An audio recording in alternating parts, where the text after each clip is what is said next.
So first, I'd like to introduce myself. I'm Diamond McClintock, Talent Brand Lead at Squarespace. Before we get started, I have a few quick announcements. First, the session will be recorded and shared via email with all registrants. During the discussion, we would love to hear from you. So we hope that you'll use the stage chat that you're already leveraging right now on the right side of your screen to send messages, comments, and questions to the panelists or to one another. And so now I'm excited to kick off today's event. It's called Shifting Industries, Walk into Your Next Role with Certainty, and this is sponsored by Squarespace. For those who do not know, Fairygodboss is the largest career community for women. Millions of women visit Fairygodboss for career connections, jobs, community advice, hard to find intel about how companies treat women, which we all know is very important, and virtual events such as this one. I'm super thrilled to be joined by 3 leaders at Squarespace, Trish, Roberta, and Jess. Trish, please go ahead and introduce yourself as well as your role at Squarespace. Hey everyone, thanks for having me. My role is head of operations of the engineering department at Squarespace. I've been at Squarespace for about 5.5 years. Started as a technical program manager, and so my role is it's a little bit of a combo. I started I'm the first person to hold this role at Squarespace, and it's a mix of sort of being a chief of staff role to our senior vice president of engineering, playing a role in the engineering leadership team and helping that team of people, managers for all of our engineers work as efficiently together as possible. And then I also partner really closely with a lot of the other departments like HR business partners and recruiting and finance to really just kind of like the business of running a department. I play a role in that as well. Thank you. Roberta, how about you? Please introduce yourself and your role at Squarespace. Hi, everyone. Really happy to be here today. My name is Roberta Mayo, and I lead our channels and services team. Basically, our channels and services team is intent on expanding the Squarespace market, and we do that by really building out and scaling 2 different business lines. The first is our intent to move up market to basically mid-level or enterprise size companies. And the second is our pro user business, which is professional users who build Squarespace websites for other people.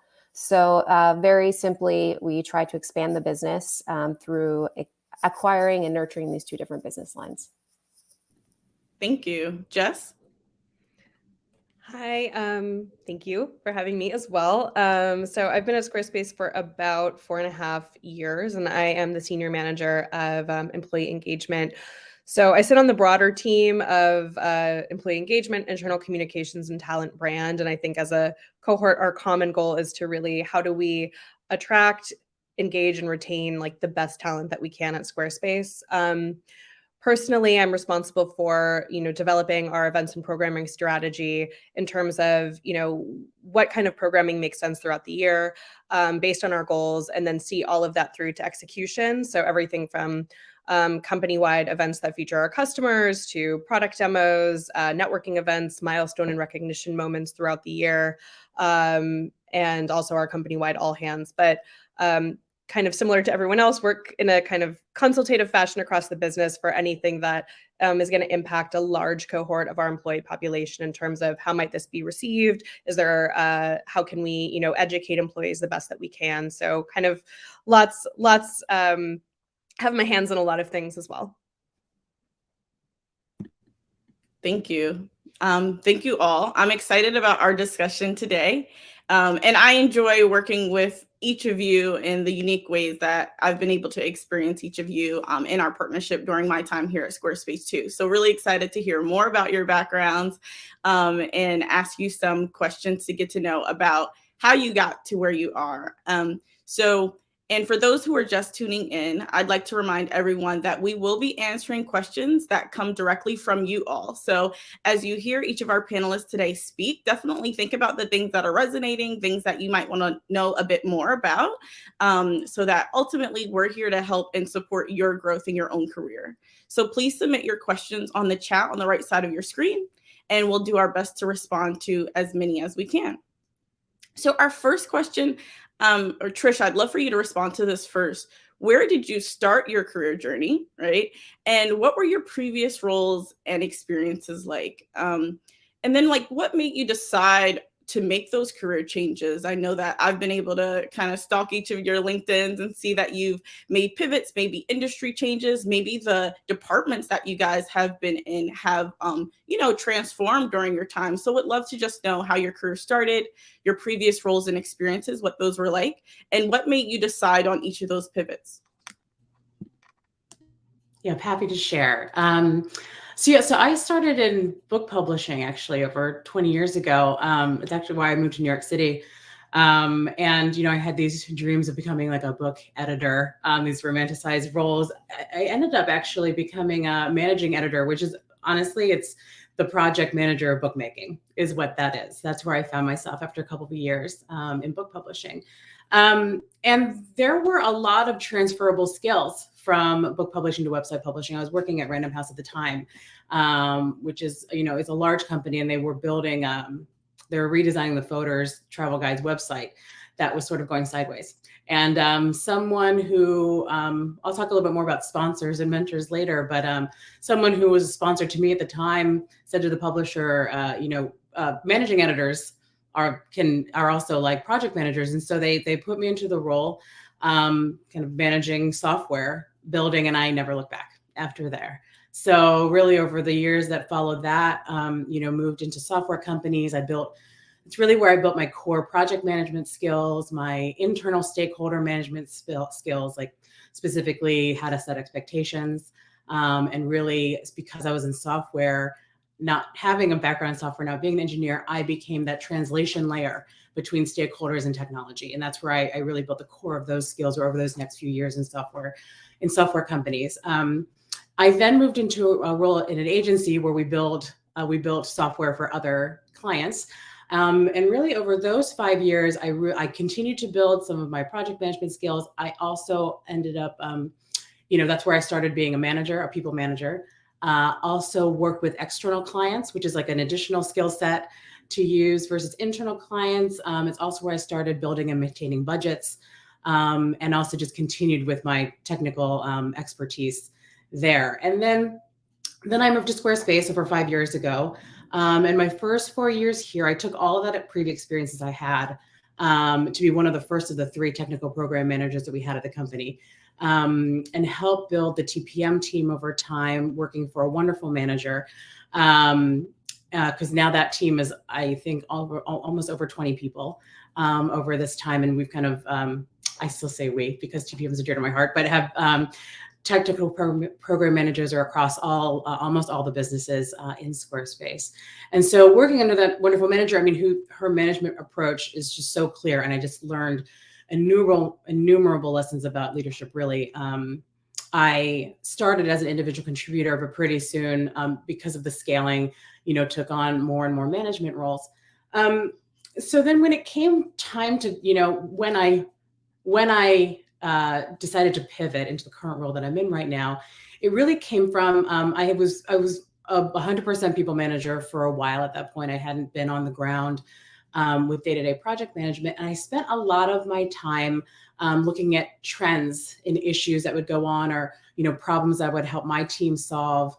You see trends over time. I apply like my curiosity about everything. And I just, I ended up, speaking to other leaders about those problems, documenting the problems, trying to outline some of what those solutions could be. And that is when I realized that there was some more work to do outside of the TPM group. And I laid out a plan for myself on how I could solve organizational, logistical planning issues at some larger scales at Squarespace. So that's how I made that decision to pivot into this role. Thank you. Roberta, if you could just talk about your career journey and what made you decide to make those pivots when they came. Sure. I'll try to make it sound like the pivots were intentional most of the time. But when I started out my career, I also had a romanticized version of working in New York City, but mine was quite different. I was dead set on becoming an investment banker. Don't ask me why, probably because I wanted to make a lot of money. And I think that's probably the only reason.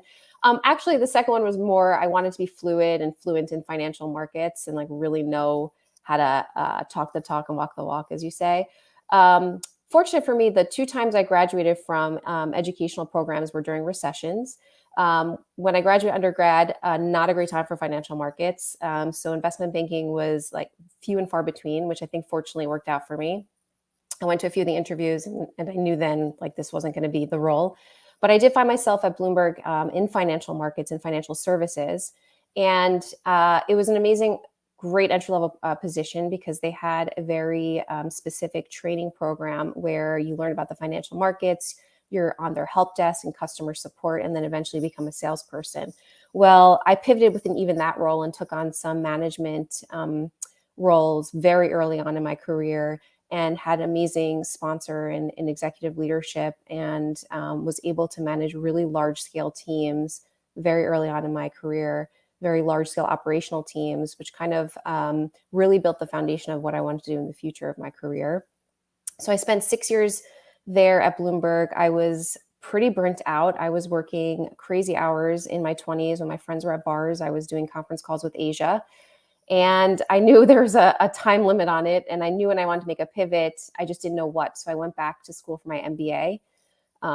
Again, unfortunate timing. When I graduated, the financial markets were collapsing and I had no idea really what I wanted to do, but I was dead set on becoming an individual contributor. I'd spent 6 years managing really large scale teams and a lot of people. But I said, I'm going to be an IC. And when you come out of an MBA program, they really kind of push on you to think strategically and be in strategic roles. And I found myself in a strategic role in internal consulting at AIG, which was a fantastic time to join the company because of the timing. They were kind of a turnaround, classic MBA story of how you turn around a business that was kind of in the dumps at the time. And in this role, I really learned a lot about working across business units, becoming kind of this consultant and advisor to different teams, really ramping up very quickly to understand the problem space that they had.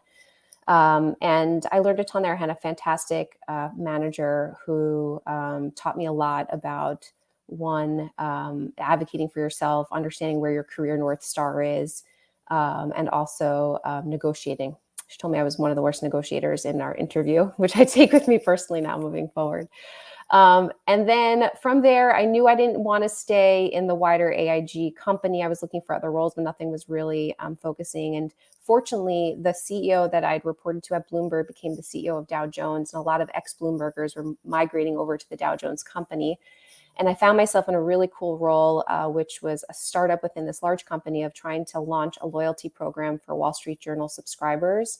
And why that's important, this is like really early on in the paywall days before anyone was paying for news. And they were trying to extend the amount of time that digital subscribers would pay. And so this loyalty program started with me and 2 people, very lean team. And it was a combination of business development, trying to get perks for members, working across the organization to implement it, to create the actual experience, the digital experience, and then in addition, creating kind of an event showcase of bringing people into the Wall Street Journal experience. It was a really, really cool time. The program still exists today, which I'm really proud of. But I knew after about 2-ish years that I wasn't going to be there for the long haul. I loved the building up, and it was kind of in maintenance mode. The company was going through massive reorgs. And so I made the decision that I wanted to be in tech. And so I was looking around. I think I was a little late to that game, but I was looking around and I found myself to Squarespace the original time because it was a New York-based company. I knew the product.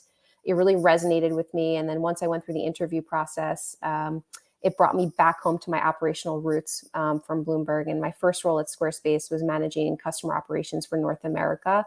And it was perfect because I knew that role really well, but I didn't know the industry at all. And so basically, I did that for almost 3 years and wasn't looking for another role, but found a much earlier stage startup who was looking for a head of operations to manage kind of the full customer experience.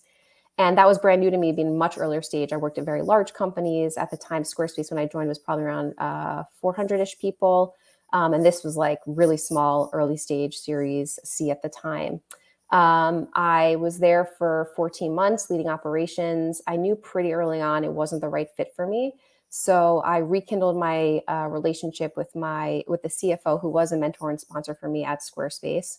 And we started talking about the things that I learned in the time that I was away and how the organization was ready to kind of build up these 2 business lines and whether or not I thought I could take this really nothing and to make it into something, which was really exciting to me because it was more about go-to-market and being this kind of general manager, which I hadn't done before.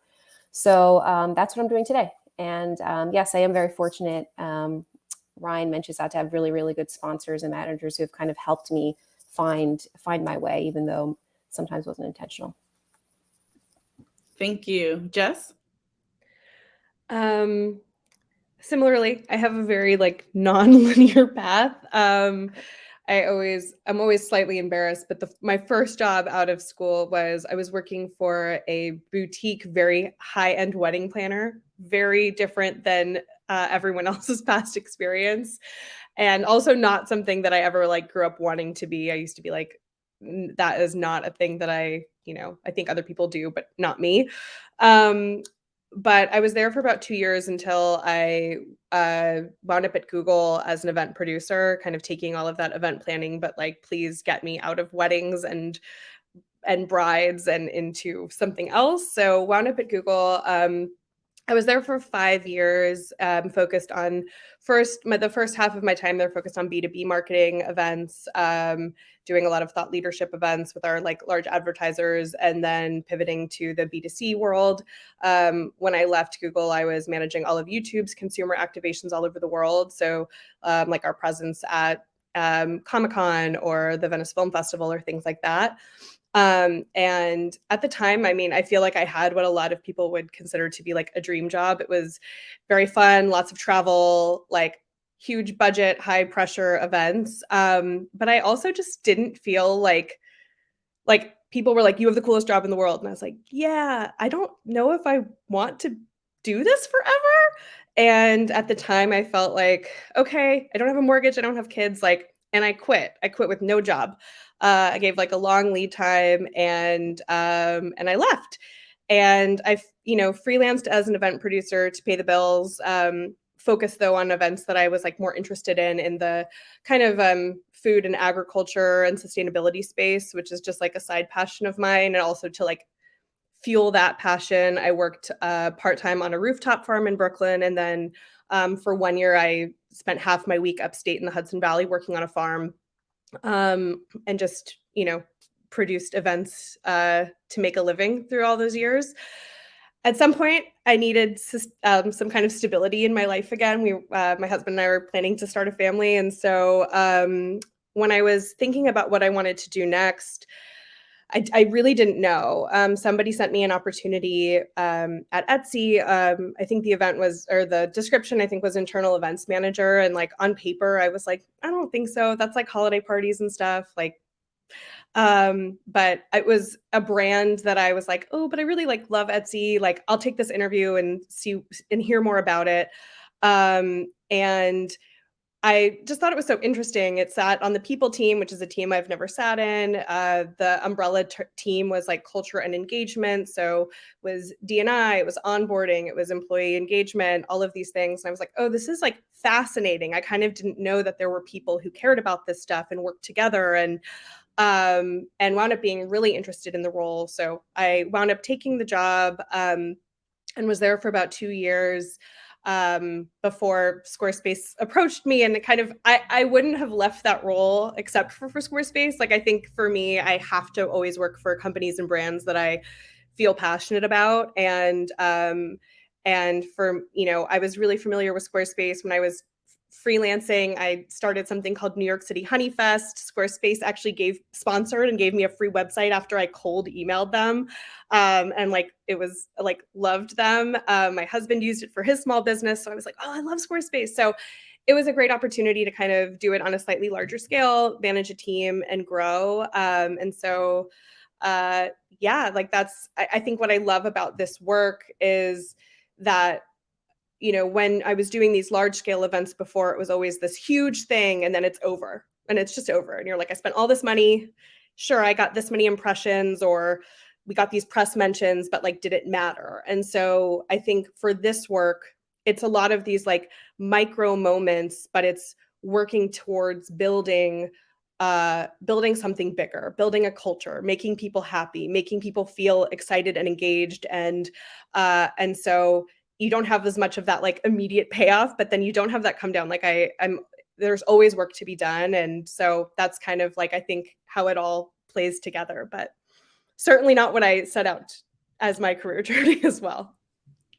Thank you. Thank you, like, to all of you for sharing. There are definitely like key takeaways that I already derived from your intros. One, Trish, you mentioned like being an no, I think Roberta, you mentioned being an individual contributor. To me, your story about wanting that role, it's being an individual contributor is not a demotion if you've had the experience of managing before. Focusing on developing specific skills for yourself has a place in each of our journeys. And Jess, I think what you mentioned about your love of Etsy, or your alignment to both Etsy and Squarespace, finding a company whose product and or mission and values resonate with us and as individuals is really helpful in that journey of finding a company that's right for you. So thank you. Next, I'd love, Roberta, if you can touch on like, how were your companies supportive in your journey? Yeah, I think, well, I'll start with Squarespace here. I mean, now I'm a boomerang, obviously. So first and foremost, they took me back, which is great, and been really supportive in giving me this opportunity to really build something from nothing, which has been a whole challenge in itself and a really exciting part of my career. But looking back, and I think Ryan again mentioned this in the chat, there have been sponsors who I've been lucky enough to have, who basically either saw something in me or was willing to give me the opportunity to take on a new role. And what I needed to do was obviously, one, step up and say I wanted to do it, but also kind of give the hard work and I guess grit sometimes, really just to show that I was kind of in it. And I think I've been fortunate in these cultures and these companies that I've worked at that they were supportive of employee development and movement. And that's not particularly structured in each one. Some of them were very structured where there's training programs. Some of them were just like, what other roles are you interested in the company? And like, do you see yourself there? Do you want to take on this thing that has nothing to do with anything you've done before and give it a shot? And so I think I've been fortunate in that sense. Thank you. Jess, can you comment on how you've benefited from the skills and experiences that you've gained in this journey? Because I can imagine that wedding planning, totally different, crazy game, but there are a lot of similarities in the work that you're doing now. Sure. I think there's a few things. I think there's like the more tactical things, like, of course, like project management all the way through to execution has been, straight through my career for sure. I think similar to Trish, like stakeholder management, whether that is managing between, people's families, planning a wedding and having to kind of mediate that, being on the marketing side and having, the marketing manager, the PR team, the sales team, my production company, and having to, again, like be that middleman between everyone else's like goals and timelines. I think that's like tactically, but then I think also like starting my career on the marketing side of things helps me approach this work differently. I think there's like a misconception in like what I do that it's like it's all parties and happy hours. And I always say, I'm like, those things are like lazy. Like those are the easiest low hanging fruit. If we don't have time to do something, yes, people always like a happy hour, but like in a hybrid world, that doesn't totally work. And so I think starting with like, what are the goals of what we're trying to do for every single event? When we were doing stuff on the marketing side, you have to have clear goals and objectives. And so with employees, it's the same. Like, what are we trying to get across?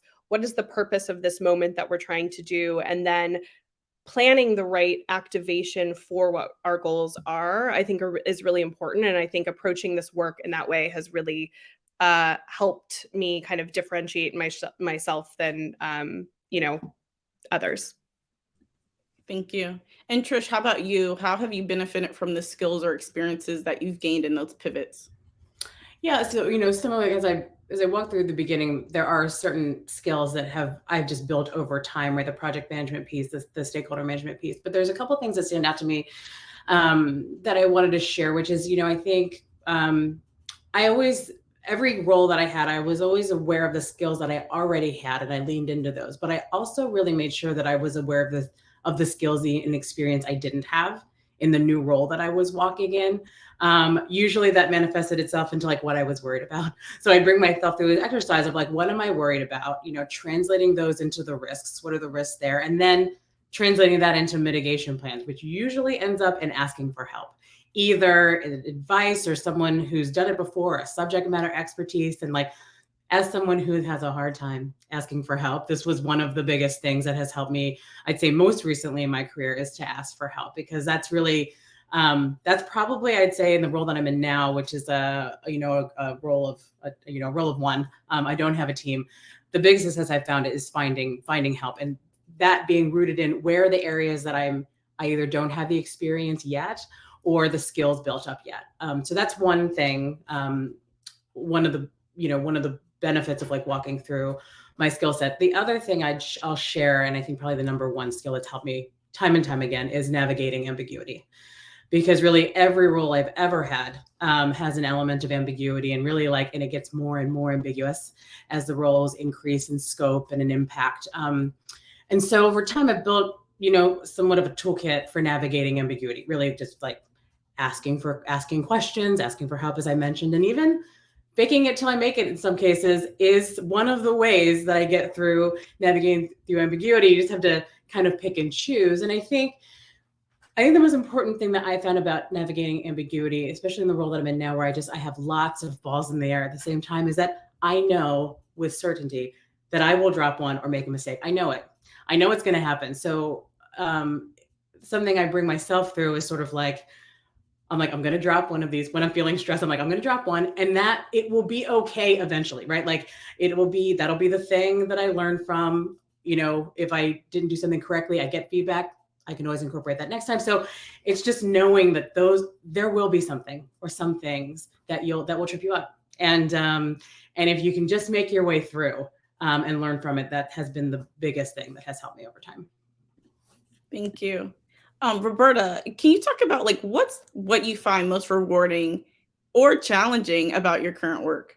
Or maybe it's a combo of the two. Can something be both rewarding and challenging? I think so. Yeah, I think so. I agree with that. Well, I kind of alluded to it before. I think the most challenging thing is that there was really no playbook for this team.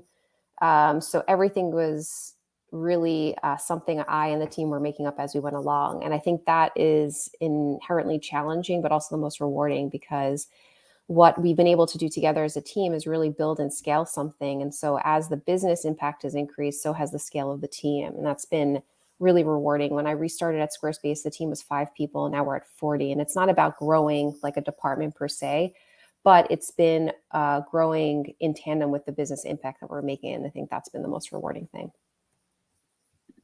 Thank you. I'd love to go to one of the audience questions.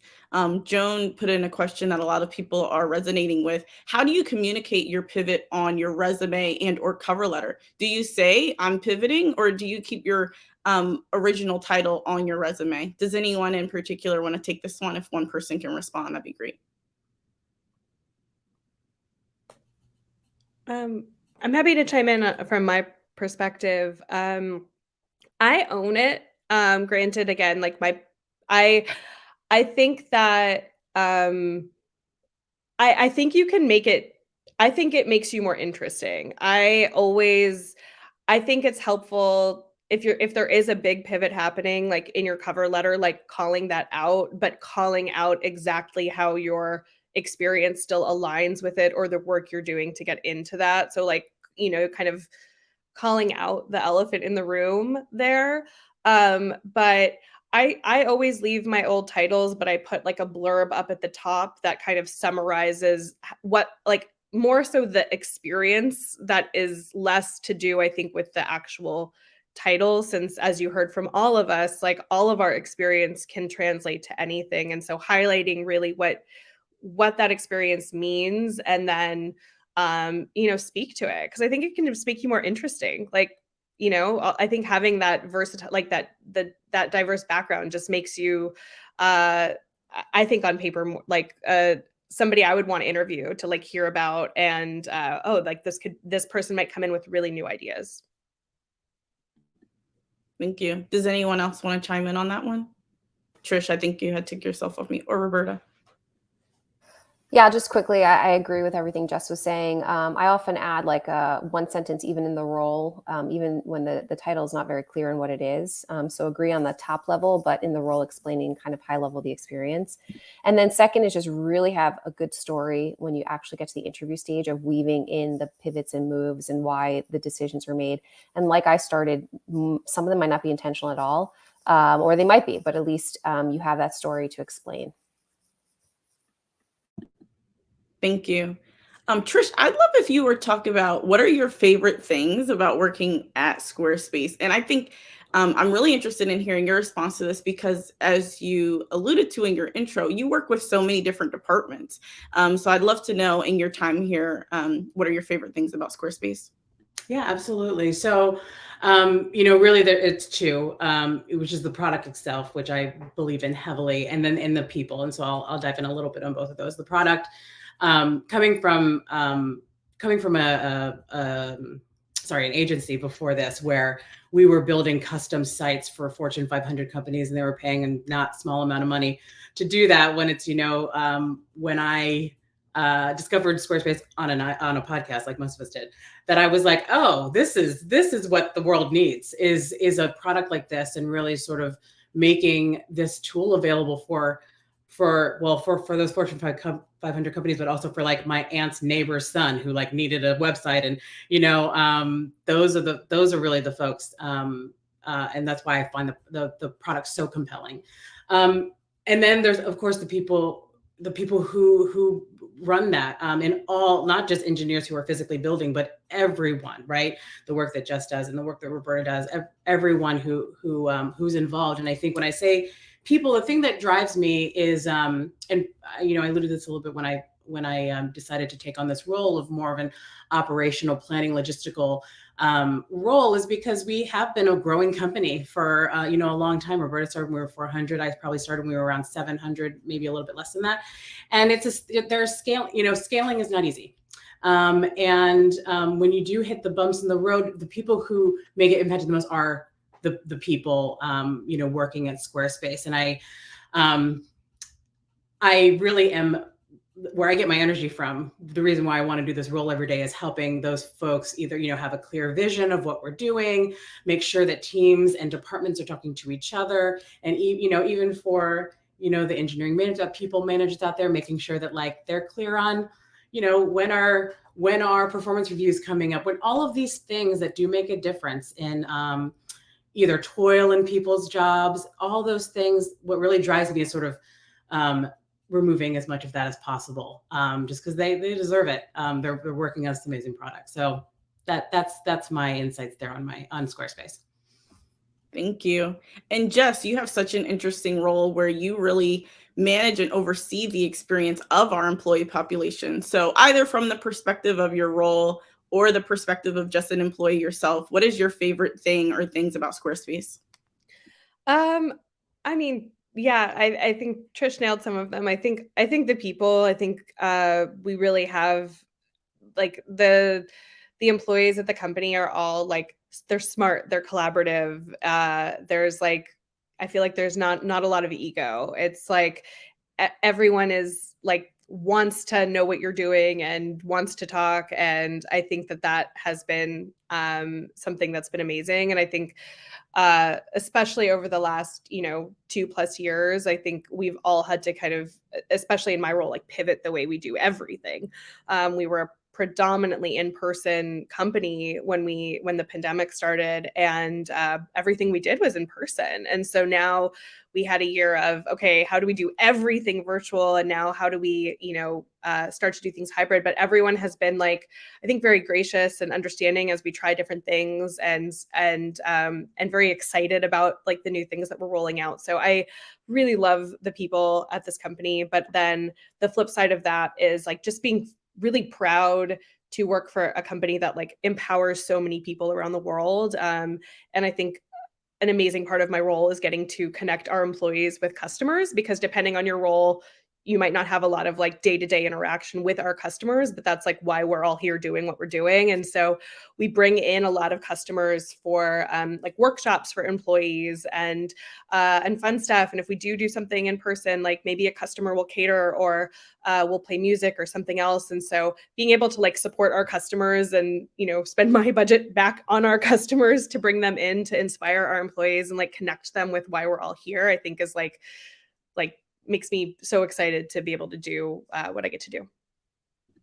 Thank you. Roberta, if you could talk about looking back on your career so far, what has been the most valuable career mistake that you've made? Ooh, I think the one that comes quickly to mind is staying in a role for too long when I was ignoring red flags of knowing it wasn't the right time, place, spot for me. And why that was a mistake, it's because it does change the trajectory of a bit of like where you think your career is going to go, or where you maybe have expectations of being in your career, because you make that decision to stay a little bit too long and be in a position where you're not 100% happy, or 50% for that matter. And so what I've learned from that particularly is to trust your gut, like don't ignore the red flags, do your own due diligence, whether it's through the interview process or when you're in a role, and figure out your exit plan, you know, whether that's taking a break, whether that's looking for another role internally, or just leaving the company altogether. Thank you. Just anything to add to that question? I mean, my grandma would probably say that I quit Google, let alone without a job. I feel like that was her response. Like, why would you leave? Like, I think that generation, like the people don't leave jobs. And so to leave like a well-known company, I think was like baffling for a lot of my family members. But I knew that, you know, it wasn't the right thing for me forever. And I remember a boss, one of my first boss at Google, who's still a good friend of mine, said to me at the time, saying like, your resume doesn't change because you leave. Like all of the experience that you have, like it makes you're not employable anymore. Cause I was scared. But I think it gave me the confidence that like, it's only made, I think I spoke a little bit about that, but like made my resume more interesting and like made me stand out to other people. And so again, I think that, yeah, that would be mine. Thank you. Awesome. Trish, if you could talk about like, what is your best piece of advice for other women who are thinking about making that pivot? Yeah, happy to. I mean, I think we all experience like a should moment when it comes to our career, when it's like, I should do this for several reasons. When you've been doing it for a while, you're good at it, or that you've been groomed for something and you should really stay. People are relying on you, right? I should do this. I should do this. It's totally normal. Like you can have that thought, let it pass over you. And I think the advice is really to think about what gives you energy. Like really, like Jess and I talked a little bit about what gives you energy. I think everyone has something that really gives them energy. And it's tricky because sometimes it's not necessarily the same thing that you're good at. And there's a healthy tension there, right? Like we all have things that we're good at and we could just continue our careers building on that.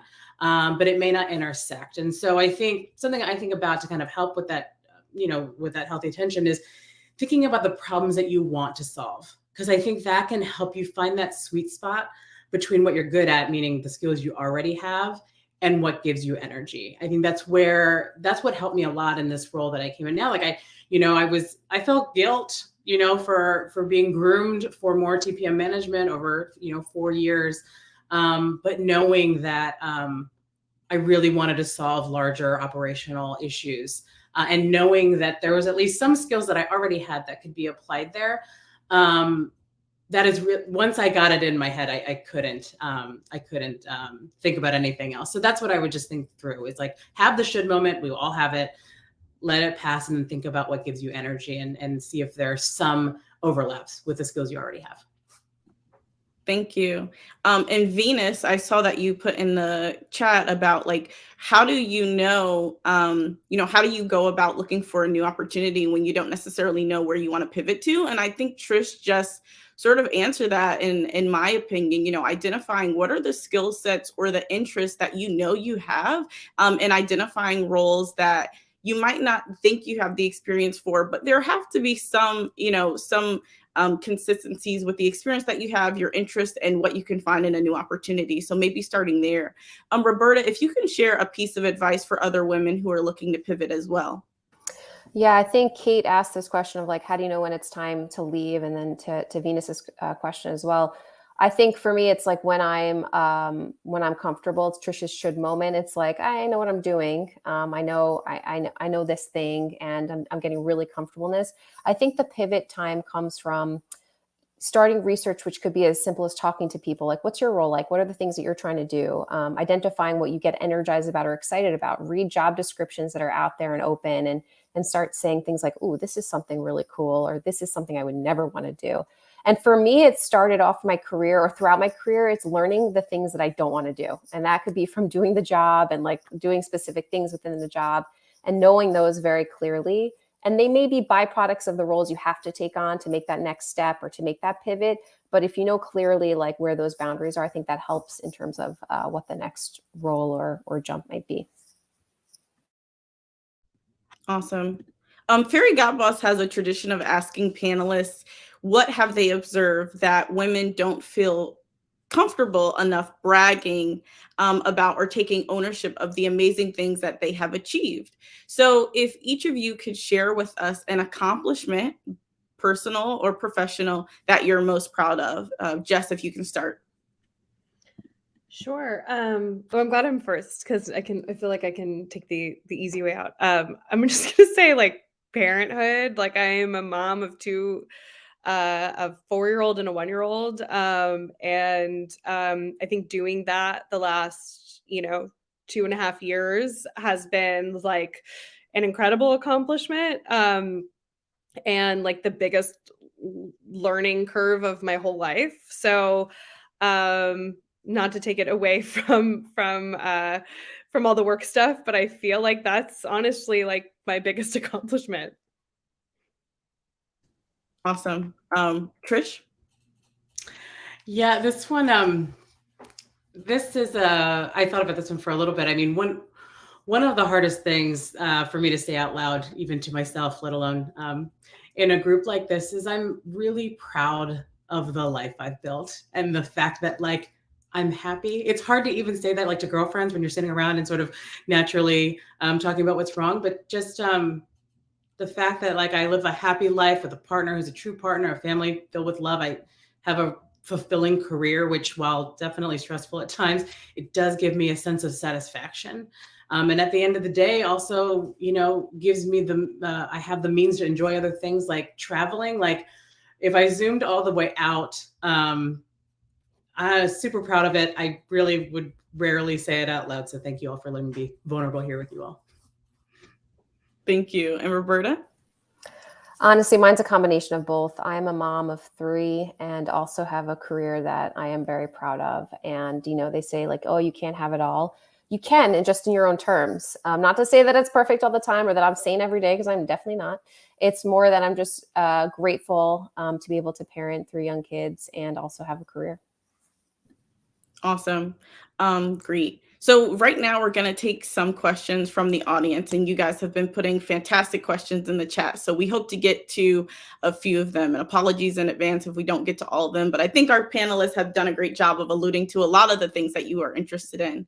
One of the questions Ryan had mentioned, what do you do when you like your job, but maybe the relationship with your manager isn't the best?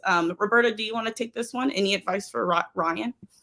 Oh, yes. I've been in several positions where I've had really great sponsors within the company, not a great relationship with my direct manager. And so that's the advice is finding people elsewhere. And it doesn't have to be at the same company. It could be within a wider network of friends, et cetera. And I have one sponsor particularly, actually was a mom of kids I used to be a nanny for very early on in my career. has nothing to do with my career at all. Not even in the same. She's a lawyer by trade, but a great person just to bounce ideas off of or talk to about things that are going on at work, and just gives me like a very, I would say, a New York hard-hitting moment sometime of a reality check of like, yeah, you need to leave, or you made the decision already. You're just explaining it to me. So you got to find it elsewhere is what I have to, is my kind of piece of advice. Thank you. Trish, I'd love if you could take this one because I feel like you have a similar background to Gloria. Gloria asked, how can someone make a pivot into maybe a more technical or data-focused role if they don't necessarily have that experience? And Gloria, she's just in the final stages of her DA boot camp. So she is getting that experience externally, but any advice? Yeah, happy to help. Gloria, great question. And I think, first of all, the fact that you're in data analytics bootcamp already really speaks loads, and will speak, one, for yourself on your resume, but also once you're in the interviewing process, I think is a great move. So kudos for going that direction proactively. And I think my advice here is not knowing a lot of specifics about the data field, but I'm sure that through your bootcamp, you've had some understanding of like, what are some of the issues or problems that come up in data analytics. You're learning how to do that either programmatically or through the boot camp now. But I think you may also be able to draw some parallels between language teaching and even some of the problems that you solved or things that you worked through in that field, and how those can relate to even if you haven't solved them yet in the data analytics field, showing that you have an understanding of the problems that arrive with data analytics field, and how you can take the skills you already have, I think is a way, either in your cover letter or definitely when you're in the interview process, can help you talk toward why a role like that is good for you and why they should have you join the team. Thank you. Jess, if you can take this one, we're interested in knowing, Allison is interested in knowing, how do you go into a full-time job market or sell yourself for that type of role if your past 2 years of experience have been primarily part-time or consulting roles? Yep. Yeah, absolutely. I think we've talked about it a little bit, but what I wound up doing on my resume specifically was consolidating like all of my freelance experience into kind of a lump section. Again, I was fortunate to have some like known brands on there, but being able to summarize, like, this wasn't a gap. Like I worked the last 3 years that I was freelance. This is all of the stuff that I did. And then kind of, it's like that, using both like the cover letter, or I always like an about me and interest section also on a resume personally. But using all of that to kind of help tell that story. But like, again, it's not a gap. And then I think it was Roberta who said earlier, like, but also like, have your story. Like, why did you take that time to do what you did at the time? And like, why are you also now trying to come back to this? And just knowing your story and owning that story, because I think for everywhere we are in life, like even as a parent now, like I have different values currently than I had back then, and vice versa. Like I wanted then the flexibility, the freedom to explore, but then being able to come back and say, here's all the stuff I did for the last few years and all of the stuff that I learned and that I was able to do because I got to work for all of these different companies. I got to see all of these different things. I got to do X, Y, and Z, which like I wouldn't have had if I were just at the same place. And so I think those are all different ways that you can kind of tell that story and make your, freelance part, like, a thing that's actually like, oh, wow, this is seen as like a positive. Great, thank you. Roberta, how can someone go about identifying a new opportunity for themselves, but in the same company? If we can talk for a few moments about internal mobility, if you've had that experience, or what your best advice for someone who wants to do that would be. Yeah, I think I mentioned this earlier, but some companies are really good and they have like very structured programs for internal mobility of, here are all the open job roles that, are available to employees to apply to. So obviously that's kind of the easy way. They're structured. I think the harder way that I've kind of taken a chance on taking some leaps in my career is you see a problem area, kind of what Trisha's saying, like there's these macro problems that, she wants to tackle and solve. And you kind of have to pitch it sometimes. And it doesn't mean it's going to happen where they say, yeah, perfect, you're going to get this job role. But it kind of, you're starting to raise your hand and showing and building that credibility to say like, oh, Roberta's interested in taking on more. Oh, she'd be interested in, doing something else.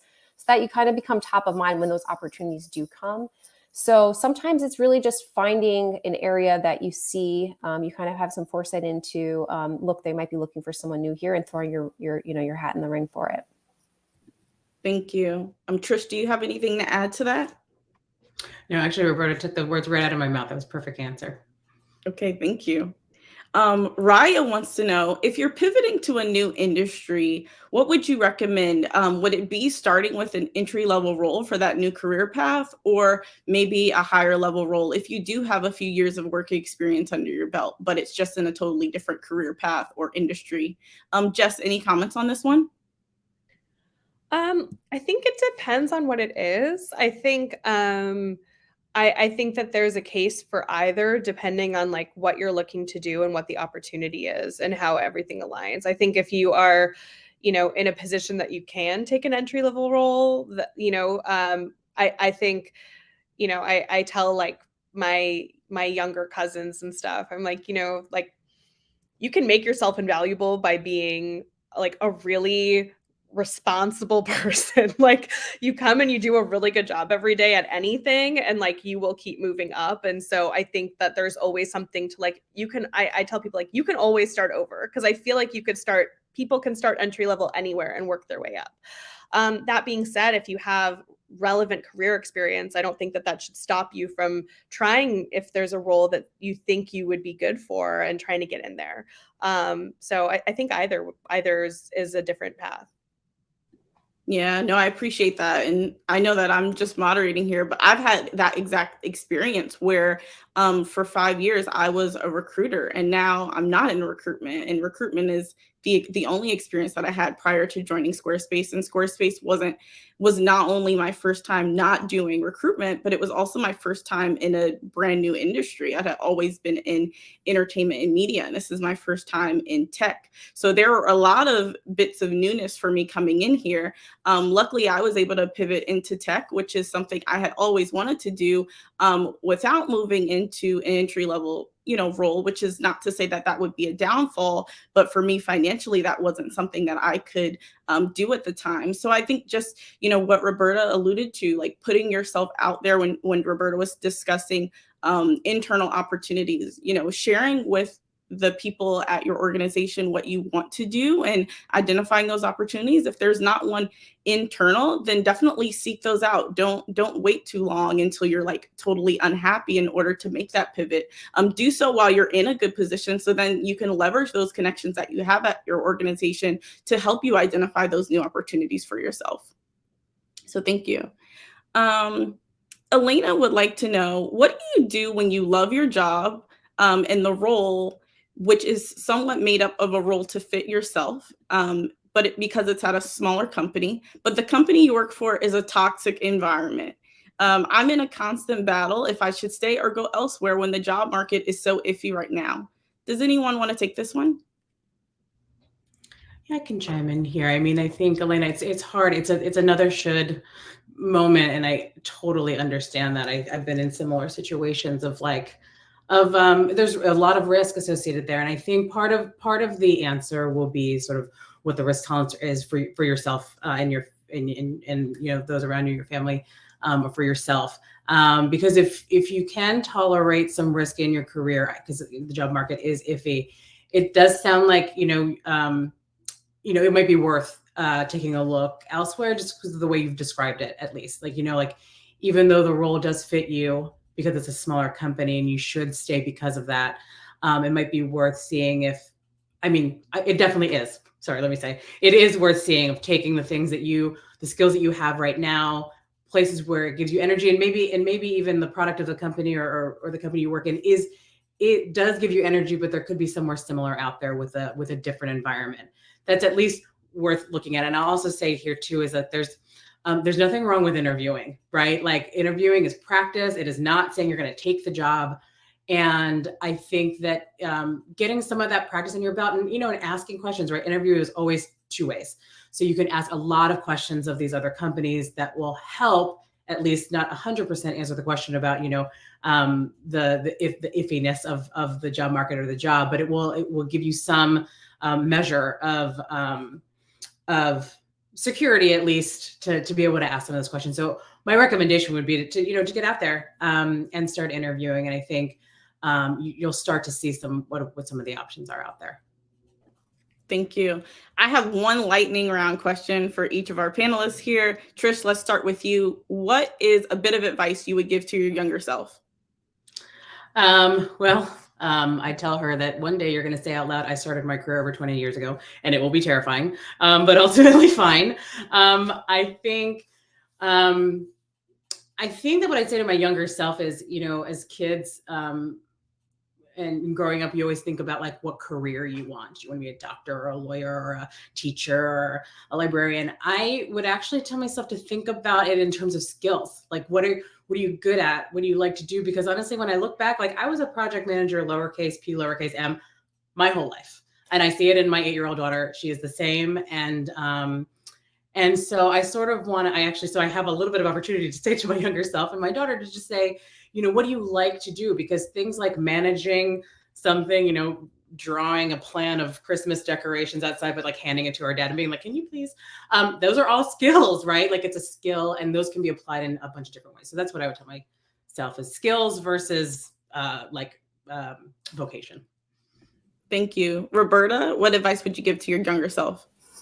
I have two things. One is be more assertive. I think I started out my career saying like, if you do the hard work, you're going to be recognized, and it's just the easy formula. Not the case. And I think I definitely missed out on opportunities by not raising my hand and saying, no, I'm going to take this. So I think that took me at least years of confidence building and experience. I think the second thing is have perspective. I think now being older, working for a while, not falling into the stress as much and taking a step back and just having that balance has really helped me. Awesome. And Jess? I'm going to steal Trish's for like when my daughters ask me things because I'm like, oh, I love that. But I would say like that it's okay to take risks with your career and because it's your life and life is too short not to be like trite, but this is it. So you should do what makes you happy. And also I think I'll just continue in kind of my triteness, but to be yourself, like I like just kind of being who I am, and I'm gravitated towards companies where like I can, luckily I think be who I am when I go to work. But I think that is really, it's important to me to be able to show up and be yourself, and you can be goofy and you can be funny and you can make jokes and you don't have to like fully fit like a corporate mold to be in a certain place. So yeah, I think that's what I would tell myself. Thank you. Well, thank you all. I so appreciate our panelists today from Squarespace. I feel so lucky to work with each of you every day and to be a part of this panel with you. I appreciate all of the folks who joined in. I certainly learned a lot. I learned about, don't discount the experiences that you have early on. They can be imperative later on in different positions. You don't have to do the same thing forever, especially if it's not a good situation for you. Go out, interview, connect with different people so that you can learn other opportunities that exist out there or create them for yourself, whether it be internal or external. So I really appreciate the time. Thank you so much, Trish, Roberta, and Jess for joining us and for sharing such fantastic advice. And thank you once again to everyone who tuned in for the discussion. As a reminder, we'll be sending out a recording of today's event along with resources to learn more about opportunities at Squarespace. In the meantime, be sure to check out Squarespace's profile and jobs on Fairygodboss. Also, we'd love to hear your feedback to help us improve future events. So please head to the Typeform tab on the right side of your screen to share your thoughts in a 1-minute survey, if you don't mind. But thank you again, everyone, and we'll see you next time.